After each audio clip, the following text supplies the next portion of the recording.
ఇవ్వడం జరిగింది. అందులో భాగంగా పత్తికొండ సిఐ గారు చాలా చాకచక్యంగా ఒక 4 వ్యక్తులను పట్టుకోవడం జరిగింది. అందులో ఈ మైనర్లు ఉన్నారు, ఇద్దరు మేజర్లు ఉన్నారు. మేజర్లు అంటే వాళ్ళు కూడా మైనర్ జస్ట్ అటైన్ అయిపోయి 2-3 ఏళ్ళు అవుతుంది అట్లా.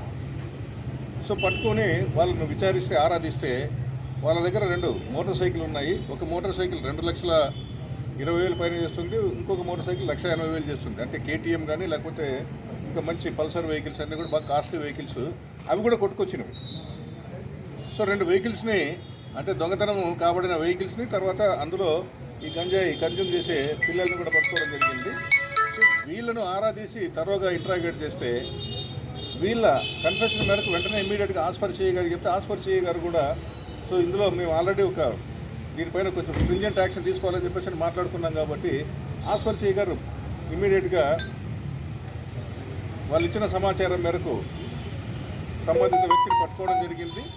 ఆ వ్యక్తి కన్ఫెషన్ మేరకు అతని పొలానికి పోతే మనకు ఒక 2 అడుగుల నుంచి 4 అడుగుల పొడవులో ఇప్పుడిప్పుడే పెరుగుతున్న గంజాయి మొక్కలు 53 మొక్కలు కూడా దొరకడం జరిగింది. సో ఈ రెండింటిపైన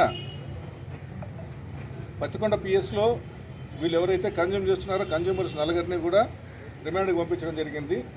అదేవిధంగా ఆస్పరి పోలీస్ స్టేషన్లో అక్కడ ఒక కేసు నమోదు చేసి దానికి సంబంధిత సెక్షన్ల మేరకు అక్కడ ఒక కేసు నమోదు చేయడం జరిగింది. అంతేకాకుండా నాగలాపురం పిఎస్లో కూడా ఈ 2 మోటార్ సైకిల్కి సంబంధించిన అక్కడ కేసులు ఏవైతే ఉన్నాయో అక్కడ 2 కేసులు నమోదు చేయడం జరిగింది. సో ఇక్కడ మా ఆలోచన అంతా కూడా ఏమంటే మీరు ఈ 4th ఎస్టేట్ అంటారు పాత్రికేయ రంగాన్ని, 3rd ఎస్టేట్ 4th ఎస్టేట్ చెప్పాలి, 4th ఎస్టేట్ అంటారు.